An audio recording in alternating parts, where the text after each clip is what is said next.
The Mail Coach Passengers, a fairy tale by Hans Christian Andersen.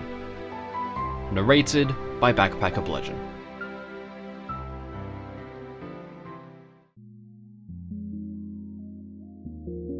It was bitterly cold. The sky glittered with stars, and not a breeze stirred. Bump! An old pot was thrown at a neighbor's door, and bang! Bang! Went the guns. But they were greeting the new year. It was New Year's Eve, and the church clock was striking 12. Tun-ta-ra-ra, tun-ta-ra-ra, sounded the horn, and the mail coach came lumbering up. The clumsy vehicle stopped at the gate of the town. All the places had been taken, but there were 12 passengers in the coach. Hurrah! Hurrah! Cried the people in the town. For in every house the new year was being welcomed, and, as the clock struck, they stood up, the full glasses in their hands, to drink success to the newcomer. A happy new year, was the cry. A pretty wife, plenty of money, and no sorrow or care. The wish passed round, and the glasses clashed together till they rang again. While before the town gate, the mail coach stopped with the 12 strange passengers. And who were these strangers? Each of them had his passport and his luggage with him. They even brought presents for me, and for you, and for all the people in the town. Who were they? What did they want? And what did they bring with them? Good morning, they replied to the sentry at the town gate. Good morning, replied the sentry, for the clock had struck 12. Your name and profession? Asked the sentry of the one who alighted first from the carriage. See for yourself in the passport, he replied. I am myself. And a famous fellow he looked, arrayed in bearskin and fur boots. Come to me tomorrow, and I will give you a New Year present. I throw shillings and pence among the people. I give balls every night, no less than 31. Indeed, that is the highest number I can spare for balls. My ships are often frozen in, but in my offices it is warm and comfortable. My name is January. I am a merchant, and I generally bring my accounts with me. Then the second alighted. He seemed a merry fellow. He was a director of a theatre, a manager of masked balls, and a leader of all the amusements we can imagine. His luggage consisted of a great cask. We'll dance the bung out of the cask at carnival time, said he. I'll prepare a merry tune for you and for myself too. Unfortunately, I have not long to live, the shortest time, in fact, of my whole family. Only 28 days. Sometimes they pop me in a day extra, but I trouble myself very little about that. Hurrah! You must not shout so, said the sentry. Certainly I may shout, retorted the man. I'm Prince Carnival, traveling under the name of February. The third now got out. He looked a personification of fasting, but he carried his nose very high, for he was a weather prophet. In his buttonhole he wore a little bunch of violets, but they were very small. March! March! The fourth passenger called after him, slapping him on the shoulder. Don't you smell something good? Make haste into the guard room, they are feasting in there. I can smell it already. Forward, Master March! But it was not true. The speaker only wanted to make an April Fool of him, for with that fun the fourth stranger generally began his career.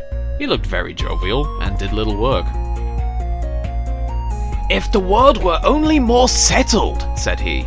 But sometimes I'm obliged to be in a good humor, and sometimes a bad one. I can laugh or cry according to circumstances.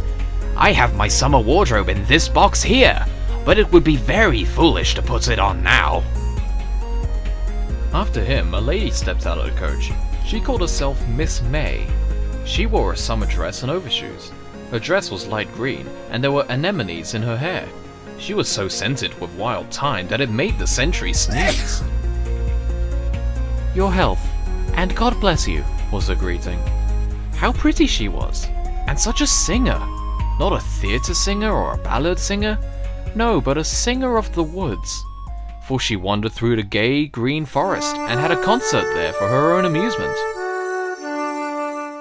"Now comes the young lady," said those in the coach, and out stepped a young dame, delicate, proud and pretty. It was Mistress June. In her service, people become lazy and fond of sleeping for hours. She gives a feast on the longest day of the year, that there may be time for her guests to partake of the numerous dishes at her table. Indeed, she keeps her own carriage, but she still travels by the mail coach with the rest because she wishes to show that she is not proud. But she was not without a protector. Her younger brother July was with her. He was a plump young fellow, clad in summer garments and wearing a straw hat. He had very little luggage because it was so cumbersome in the great heat. He had, however, swimming trousers with him, which are nothing to carry. Then came the mother herself, Madame Auguste, a wholesale dealer in fruit, proprietress of a large number of fish ponds, and a land cultivator. She was fat and warm, yet she could use her hands well, and would herself carry out food to the laborers in the field. After work came the recreations, dancing and playing in the greenwood, and the harvest home. She was a thorough housewife. After her, a man stepped out of the coach. He is a painter, a master of colors, and is named September. The forest on his arrival has to change its colors, and how beautiful are those he chooses. The woods glow in red and gold and brown. This great master painter can whistle like a blackbird. There he stood with his color pot in his hand, and that was the whole of his luggage. A landowner followed, who in a month for sowing seed attends to his plowing and is fond of field sports. Squire October brought his dog and his gun with him, and he had some nuts in his game bag. Crack! Crack! He had a great deal of luggage, even a plow. He spoke of farming, but what he said could scarcely be heard for the coughing and sneezing of his neighbor. It was November, who coughed violently as he got out. He had a cold, but he said he thought it would leave him when he went out woodcutting, for he had to supply wood to the whole parish. He spent his evenings making skates, for he knew, he said, that in a few weeks they would be needed. At length the last passenger made her appearance, old Mother December. The dame was very aged, but her eyes glistened like two stars. She carried on her arm a flower pot, in which a little fir tree was growing. "This tree I shall guard and cherish," she said, "that it may grow large by Christmas Eve, and reach from the floor to the ceiling, to be adorned with lighted candles, golden apples, and toys. I shall sit by the fireplace, and bring a storybook out of my pocket, and read aloud to all the little children. Then the toys on the tree will become alive, and the little waxen angel at the top will spread out its wings of gold leaf and fly down from its green perch.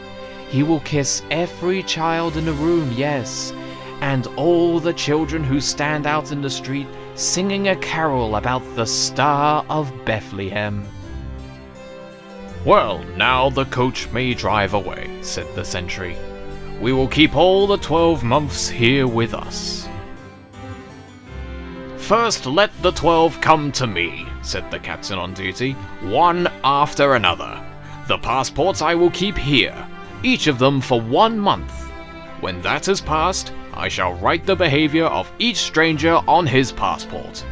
Mr. January, have the goodness to come here." And Mr. January stepped forward.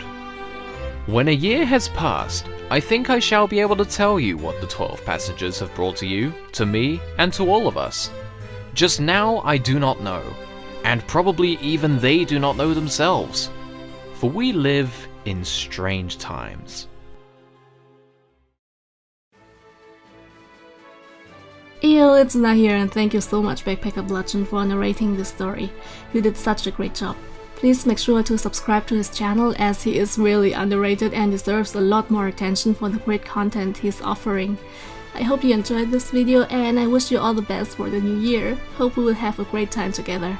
Thanks for watching, and bye bye.